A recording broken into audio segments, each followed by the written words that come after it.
I never thought I'd end up back in a hospital bed, but here I was, shaking like a leaf and feeling like death warmed over. 3 days without food, maybe 4. Hell, time gets fuzzy when you're living rough.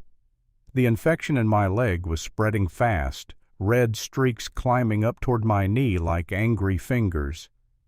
I knew enough about medicine to know I was in serious trouble. The emergency room at Sacred Heart Medical Center was packed that Tuesday morning. Families clustered around crying babies, office workers clutched their chests, and here I was, a 62-year-old man who probably looked like he'd crawled out of a dumpster, which, to be honest, wasn't far from the truth. My last shower had been at the community center a week ago. My clothes were stiff with grime and dried sweat, and my beard was getting long enough to hide food in. Not that I had much food to hide. I'd been homeless for 8 months now. Lost my apartment when the VA disability check got held up in bureaucratic hell. And once you're on the street in this economy, climbing back up feels impossible. But this infection, this was different. This could kill me, and I'd seen enough death to recognize it creeping up on me. Next, the triage nurse, a blonde woman maybe 40 years old, with perfectly manicured nails and a face that suggested she'd never missed a meal in her life, called out without looking up from her computer screen. I shuffled forward, my infected leg making me lean heavily on the walking stick I'd carved from a piece of driftwood down by the river. "Ma'am, I need to see a doctor. Got an infection that's—" She looked up then, and I watched her expression change from professional indifference to barely concealed disgust. Her eyes traveled from my matted hair down to my torn boots, lingering on the stains covering my jacket. Name? Thomas Michael Rourke. I gave her my Social Security number and date of birth, the information rolling off my tongue like a military report. Insurance? She was already pulling on latex gloves as if I might contaminate her through the air. None currently. I'm a veteran, though. I can apply for— Sir. She cut me off with the kind of tone you'd use on a dog that just pissed on your carpet. This is a private hospital. We have payment standards. There's a county clinic about 15 miles. Ma'am, I'm burning up with fever, and this infection is moving fast. I rolled up my pant leg to show her the angry red streaks. I was a medic in the Army. I know what sepsis looks like, and I'm telling you— Oh, you're a medic? Her laugh was sharp and cold. Well, Dr. Homeless, why don't you treat yourself then? A few people in the waiting room turned to look, their faces showing mixtures of pity and embarrassment. Look, we can't have you in here making other patients uncomfortable. You need to leave. Please. The word came out hoarser than I intended. I'm not asking for charity. I'll figure out payment. I just need— Security! She was already reaching for her phone. I'm not putting my patients at risk because you can't take care of basic hygiene. You need professional help, but not the kind we provide here. 2 security guards appeared within minutes. Big guys, probably ex-cops, with the kind of hard expressions that said they'd done this dance before. Come on, buddy, the taller one said, not unkindly but firmly. You heard the lady. Time to go. I wanted to fight it. 30 years ago I would have fought it, but the fever was making my head swim, and I barely had the strength to stand, let alone argue with hospital security. Fine, I muttered, pulling my leg back down and adjusting my jacket. Just trying to stay alive here. Maybe try the Salvation Army, the nurse called after me as the guards escorted me toward the door. They have programs for people like you. People like me. The phrase stuck in my throat like a bone. The security guards walked me all the way to the parking lot, making sure I didn't double back. I sat down on a concrete barrier near the bus stop, my leg throbbing and my fever climbing. The morning sun felt good on my face, but I could feel myself getting weaker by the hour. Maybe this was it. Maybe after everything I'd survived, I was going to die in a hospital parking lot because some nurse thought I was too dirty to save. I must have dozed off, because the next thing I knew, someone was shaking my shoulder gently. "Hey there, soldier." I opened my eyes to see a young guy in scrubs, maybe 25, with kind eyes and the kind of lean build that suggested military service. He was kneeling beside me, holding a small medical bag. "You okay, man? You look pretty rough." "Been better," I croaked. "They wouldn't treat me inside. Can't say I blame them." "Bullshit." He was already pulling out a small flashlight, checking my pupils. "What's your name?" "Tom Rourke. You?" "David Chin. I'm an ER resident here." He was checking my pulse now, his fingers pressing against my wrist with practiced efficiency. "Can you show me that leg?" I rolled up my pants again, and I saw his expression tighten. "Jesus, Tom, this is serious. How long has it been like this?" "Few days, getting worse fast." David was already standing up, anger flashing across his face. "Stay right here. Don't move. I'm going to get you admitted, and we're going to take care of this." "Kid, I appreciate it, but they already made it clear." "Fuck what they made clear." His voice carried the edge of someone who'd had enough. "You're sick, and I took an oath. That's all that matters." David marched back into the hospital like a man on a mission. Through the glass doors, I could see him having an animated conversation with the same blonde nurse who'd turned me away. She was shaking her head and pointing toward the parking lot. Toward me. David's voice was getting louder, drawing attention from other staff. Then Dr. Patricia Morrison appeared. I recognized her from the placard outside, Chief of Emergency Medicine, a stern-looking woman with silver hair pulled back in a tight bun. She listened to David for maybe 30 seconds before cutting him off with a sharp gesture. "Dr. Chin," her voice carried all the way to the parking lot, "this hospital has policies for a reason. We cannot admit every homeless individual who shows up here claiming to have medical training. It sets a dangerous precedent." "Dr. Morrison, with respect, this man has clear signs of systemic infection. His temperature is at least 102, and look at this leg." "I've looked, Dr. Chen, and I've also looked at our liability concerns. This individual is clearly suffering from more than medical issues. Mental health, substance abuse. We're not equipped to deal with the full scope of problems that come through that door." David's voice dropped lower, but I could still make out his words. "So we just let him die in our parking lot?" "We refer him to appropriate facilities. County has resources specifically designed for his demographic." That's when I saw David pull out his phone. He walked a few steps away from Dr. Morrison and the nurse, turning his back to them as he made a call. I couldn't hear what he was saying, but I could see his free hand gesturing animatedly. 20 minutes later, David came back outside, carrying a wheelchair and looking determined. "Tom, I'm taking you in. We're going to get you the treatment you need." "Kid, I heard that whole conversation. They're not going to—" "Yeah, they are." He helped me into the wheelchair, careful not to jar my infected leg. "Trust me on this one." As he wheeled me back toward the entrance, I noticed something interesting. There were more people in scrubs outside than there had been before. Nurses, technicians, and a few doctors I hadn't seen earlier. They all seemed to be looking at the sky. That's when I heard it. The unmistakable whop, whop, whop of helicopter rotors getting closer by the second. "David," I said slowly, "what did you do?" He grinned down at me as he pushed the wheelchair through the sliding doors. "Made a phone call to some friends of yours."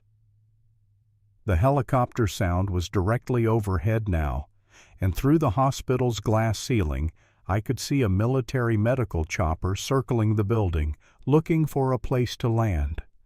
The entire emergency room had gone silent, everyone staring up at the aircraft. Dr. Morrison appeared beside us, her face pale with confusion and what might have been the first stirrings of fear. "Dr. Chen, what is the meaning of this? Did you call in some kind of emergency response?" "Not exactly," David replied, still pushing me toward the triage area. "I called some people who know Tom here from way back." The helicopter had found its landing spot, the hospital's rooftop helipad that was normally reserved for life flight emergencies. The building shook slightly as it touched down, and within seconds I could hear boots hitting the roof, moving with purpose. The elevator doors opened, and 4 people in flight suits stepped out. I recognized the walk before I recognized the faces. That particular military stride that never really leaves you, even years after you've hung up the uniform. Leading the group was a woman I hadn't seen in 15 years, but who I'd have recognized anywhere. "Jesus Christ, Doc." Major Sarah Williams, except now she had Colonel's eagles on her shoulders, stopped dead when she saw me in the wheelchair. "You look like hell." "Sarah." My voice came out as barely a whisper. "What are you doing here?" "Getting you the medical care you deserve." She turned to face Dr. Morrison, who was standing there with her mouth slightly open.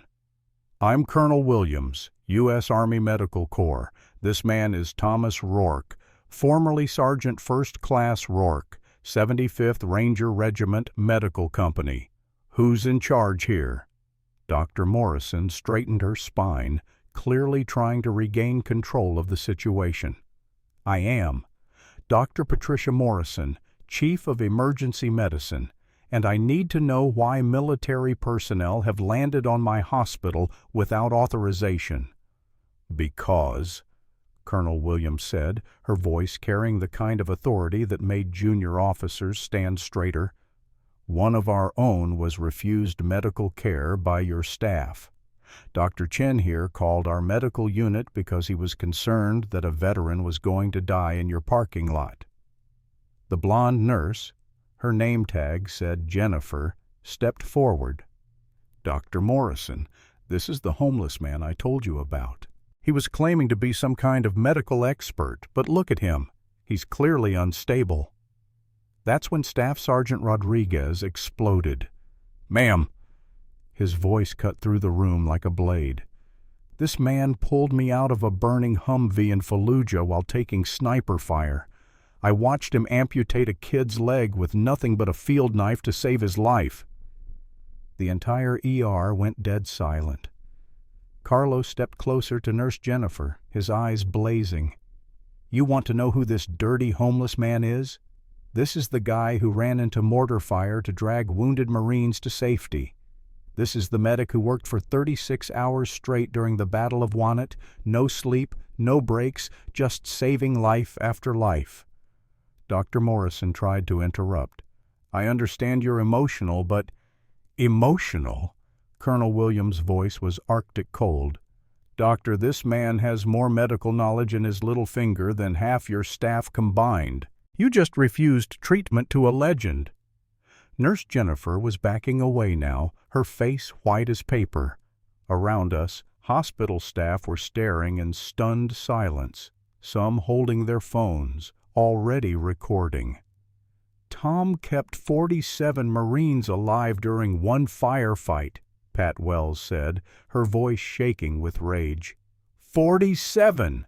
While bullets were flying over his head, he triaged, operated, and evacuated under fire for 8 hours straight. "And you," she pointed directly at Jennifer, "you called him dirty." Behind the group of flight medics, I noticed more hospital staff gathering. Word was spreading fast through the building, and everyone wanted to see what was happening.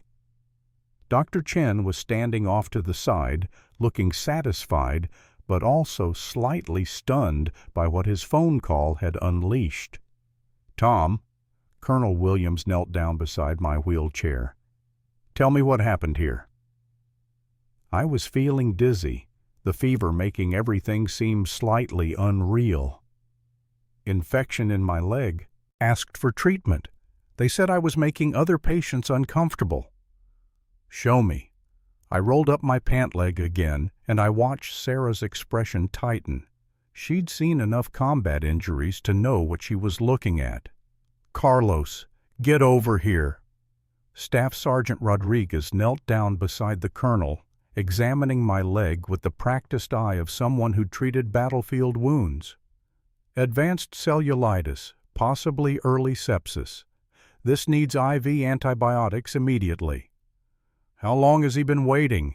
Colonel Williams asked, standing up and fixing Dr. Morrison with a stare that could have frozen nitrogen.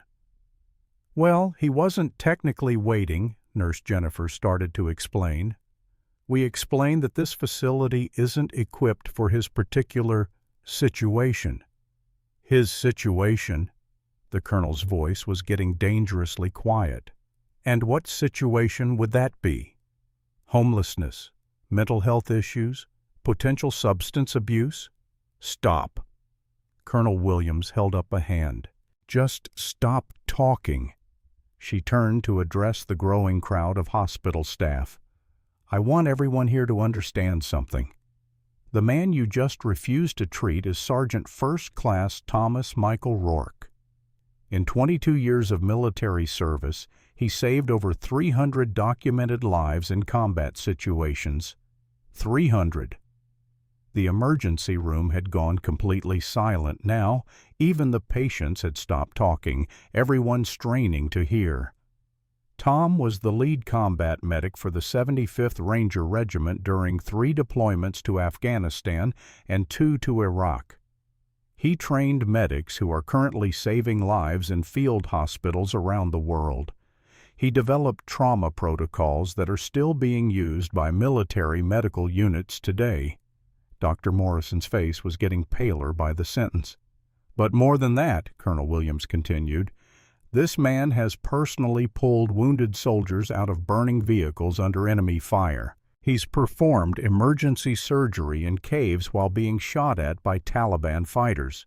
He's kept men alive with nothing but field supplies and sheer determination." She paused, letting that sink in.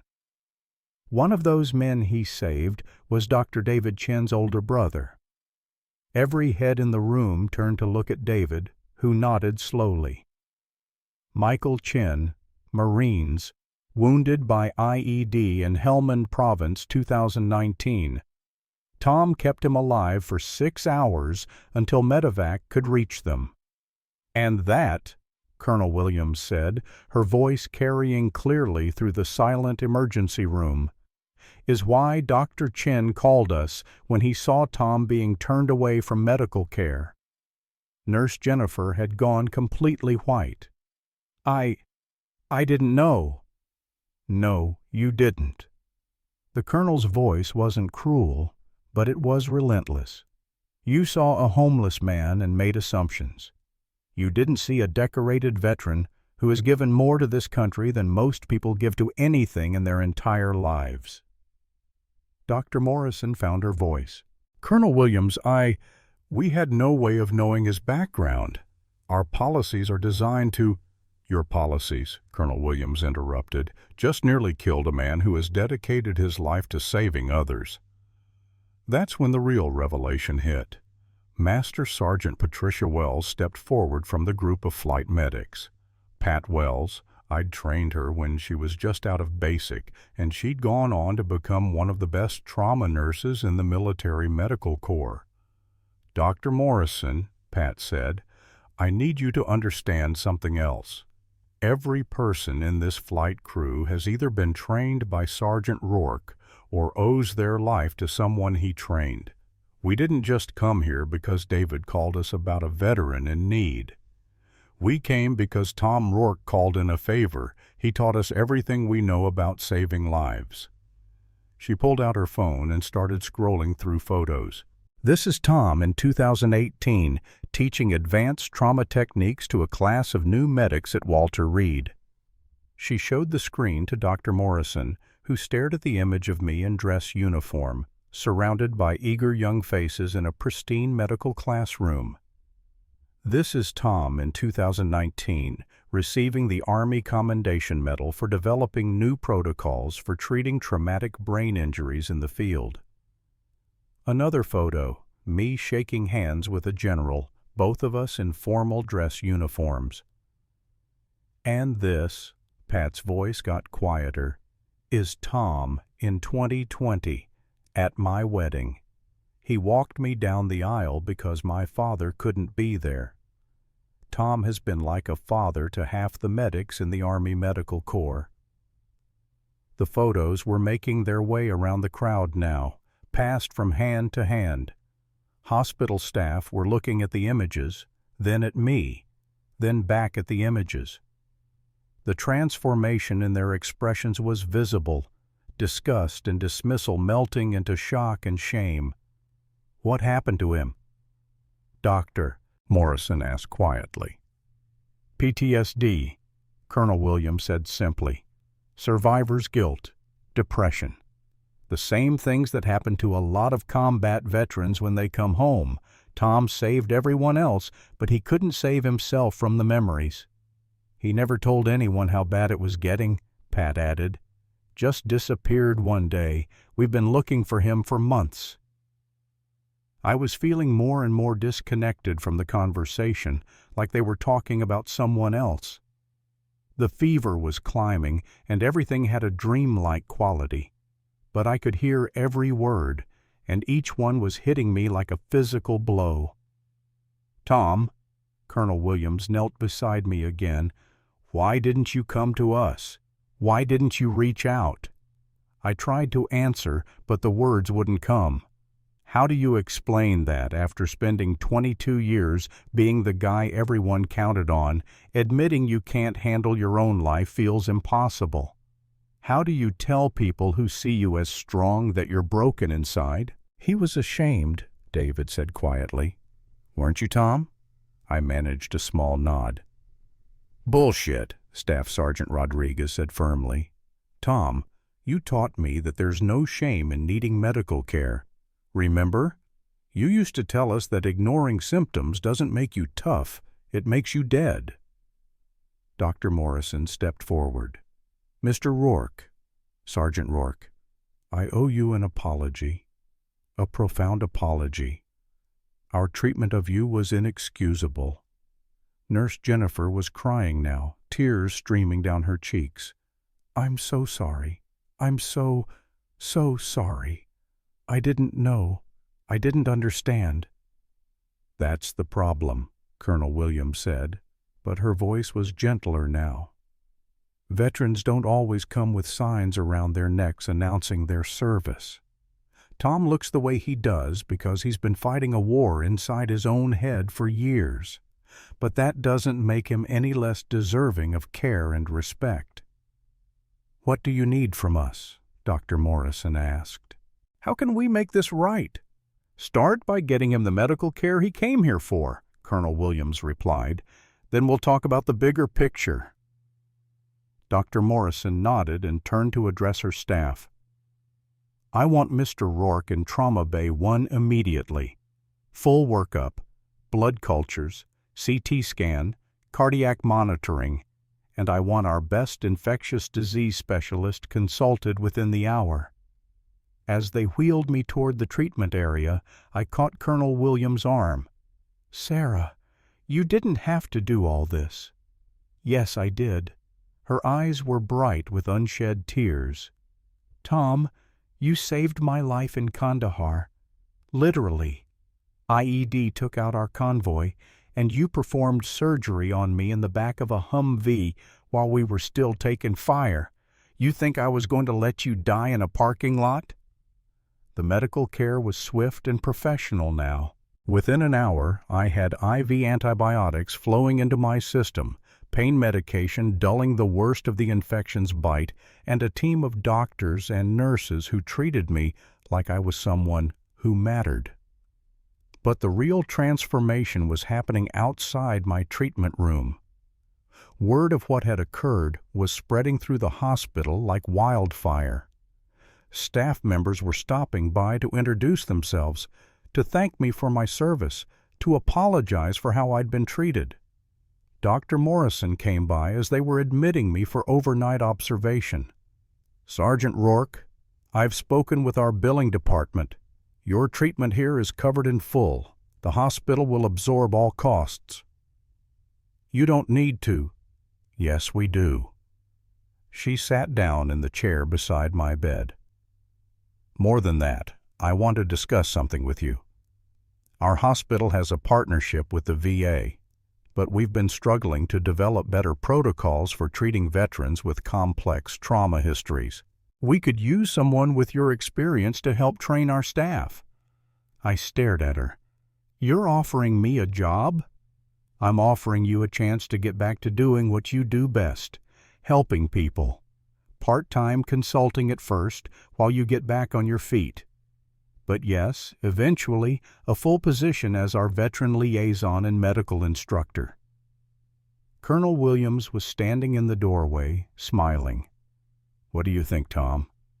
Ready to start saving lives again?" The next morning brought more changes than I could have imagined.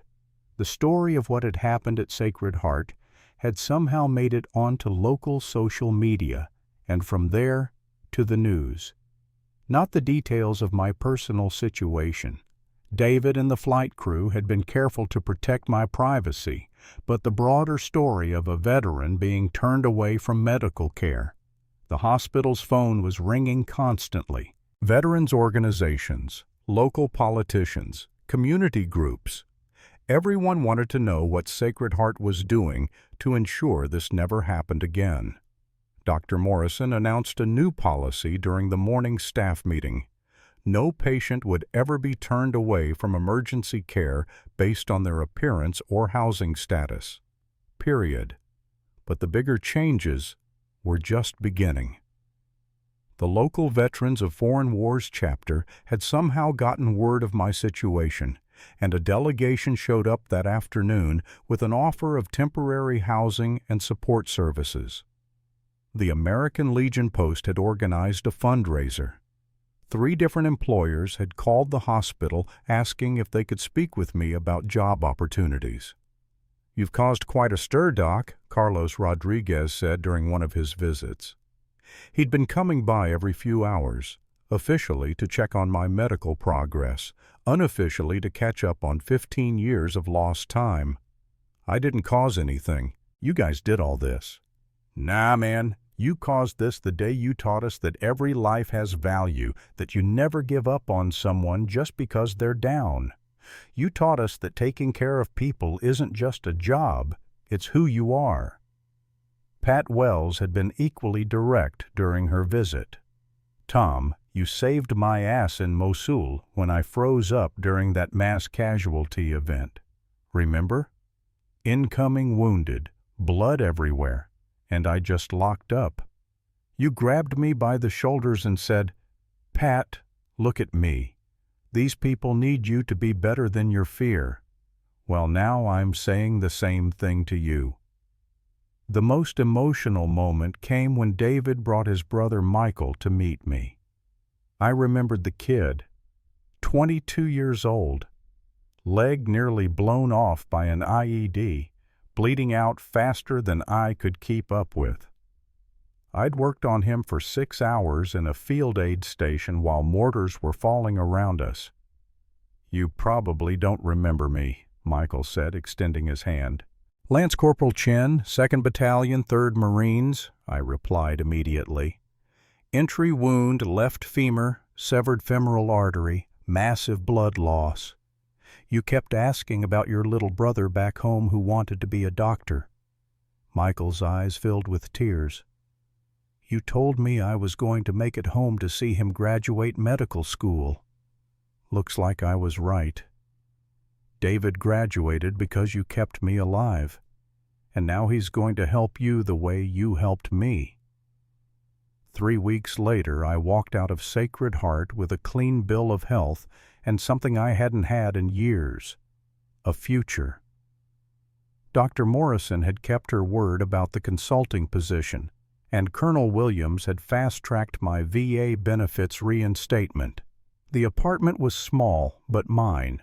1 bedroom, 6 blocks from the hospital, with a key that felt heavier than any medal I'd ever earned. The work split perfectly. 3 days training hospital staff on veteran trauma care, 2 days helping other homeless vets navigate the system I'd nearly died falling through. Nurse Jennifer, the woman who turned me away that first day, requested a transfer to work specifically with the Veteran Outreach Program. She'd been shaken by the revelation of who I was and what she'd almost done. "I want to learn," she told me during one of our training sessions. "I want to understand how to see past appearances and really help people."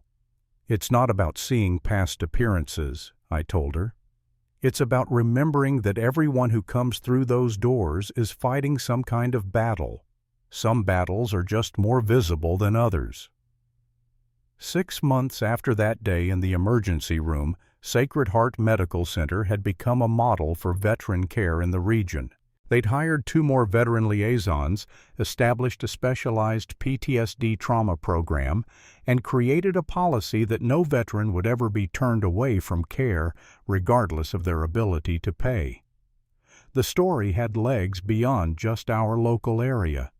Military medical journals picked it up as an example of community health care working the way it should. Veterans advocacy groups used it as a case study for how civilian medical providers could better serve former military personnel. But for me, the most important change was personal. I was sleeping through the night for the first time in years. The nightmares were still there. They probably always would be, but they were manageable now. I had purpose again, people who counted on me, work that mattered. Colonel Williams stopped by regularly when she was in the area, and we'd talk about the old days, the good missions and the bad ones, the people we'd saved and the ones we couldn't. Having someone who understood what those years had been like, someone who didn't need me to explain why certain sounds made me jump or why crowds sometimes felt overwhelming, that was healing in ways that no medication could match. "You know what the best part of all this is?" she said during one of her visits. "What's that?" "You're training a new generation of medics who will never turn away someone who needs help. Every person you teach is going to remember the story of how they almost lost one of the best medics the Army ever had because he looked homeless." She was right. The young residents and nurses I worked with listened to my stories not just as training exercises, but as reminders of why they'd gone into medicine in the first place. They learned technical skills, but more importantly, they learned to see the person behind the symptoms, the story behind the appearance.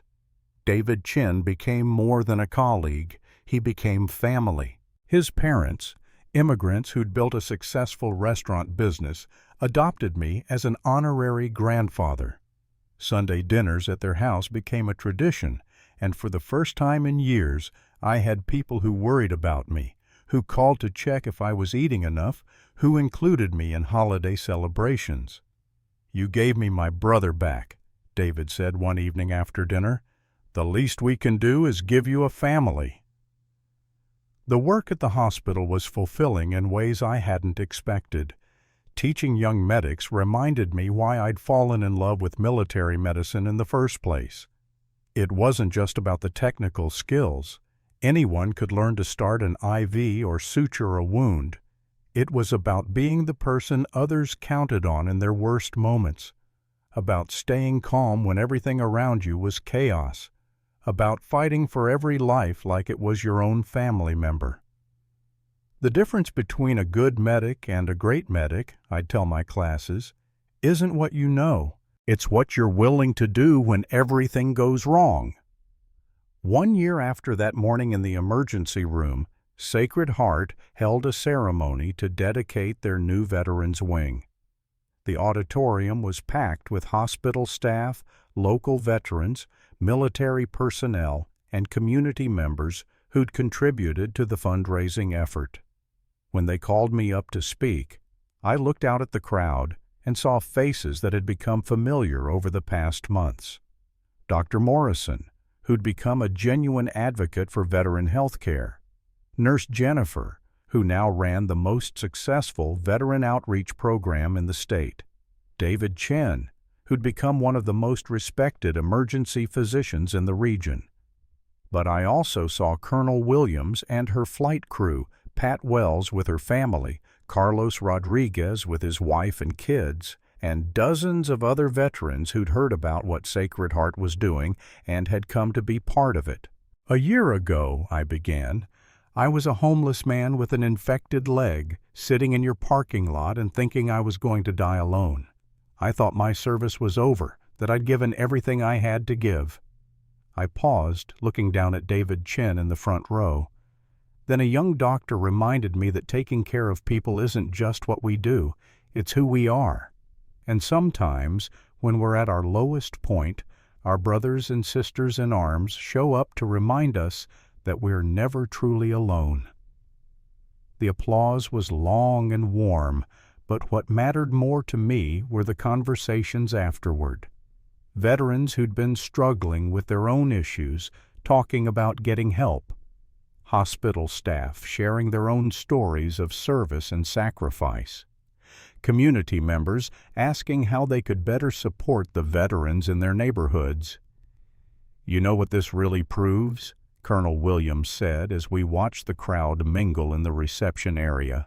"What's that?" "That the best medicine isn't just about treating symptoms. It's about treating people with dignity and respect, regardless of what they look like or where they come from." She was right. The real victory wasn't just that I'd gotten medical care when I needed it, or even that the hospital had changed its policies. The real victory was that hundreds of people had learned something about looking beyond appearances, about understanding that everyone has a story, about treating each other with basic human dignity. As I walked home that evening, actually walked to my own apartment with my own key, I thought about all the lives that would be touched by what had happened here. Medical students who would remember this story when they encountered their first homeless patient. Nurses who would think twice before making assumptions about people based on their appearance. Veterans who would know that there was at least one place where they would always be welcome. The infection had healed completely, leaving only a small scar on my leg. But the bigger healing, the healing of spirit and purpose, was still ongoing. Maybe it always would be. But for the first time in years, I was okay with that. Sometimes the best medicine is simply knowing that you matter, that your life has value, that people will show up for you when you need them most. And sometimes, if you're really lucky, you get the chance to spend the rest of your life making sure no one else has to face their darkest moment alone. 3 years later, Colonel Williams, now General Williams, stopped by my office at Sacred Heart. She'd been promoted after leading a revolutionary trauma program that saved hundreds of lives overseas, techniques we developed together right here in this hospital. "Tom," she said, settling into the chair across from my desk, "you know what I realized the other day?" "What's that?" "That morning when you almost died in this parking lot, that wasn't your lowest point. That was your launching pad." I leaned back in my chair, looking out the window at the new veterans wing we'd built with community donations. "How do you figure?" "Because everything good that's happened since, the lives you've saved through training, the veterans you've helped off the street, the policies that changed here, none of that happens if Jennifer doesn't refuse you treatment that day." She had a point. In the past 3 years, our program had helped over 2,000 veterans get connected to care and services. Hospital staff we'd trained had gone on to establish veteran programs in dozens of other facilities. David Chen was now Dr. Chen, running his own emergency department with protocols we'd developed together. "You want to know what I tell young medics now?" I asked her. "What?" "I tell them that sometimes you have to lose everything to remember what really matters. And I tell them that the moment someone stops seeing you as human, that's when you need your brothers and sisters in arms the most." Sarah nodded slowly. "And they believe you because you lived it. They believe me because we all live it, Sarah. Every veteran has that moment when they wonder if their service mattered, if anyone remembers, if anyone cares." I stood up and walked to the window, watching young residents hurry across the courtyard below, residents I'd trained who would never turn away someone in need because they'd heard my story. "The thing is," I said, "I used to think saving lives was about what happened on the battlefield. Turns out, some of the most important lives I've saved never wore a uniform at all. They were hospital workers who learned to see past appearances, community members who learned what veterans really need, other homeless vets who learned they could fight their way back." General Williams joined me at the window. "So what's next, Doc?" I smiled at the old nickname. "Same thing as always. Show up, take care of people, and make sure no one fights their battles alone." She put her hand on my shoulder, the same gesture she'd used 20 years ago when I'd taught her how to stay calm under fire. "Hoo-ah, Sergeant." "Hoo-ah, General." Because that's what we do. We show up for each other. And sometimes, when someone's at their lowest point, we land a helicopter on a hospital roof to remind them they're worth saving. That's the only lesson that really matters.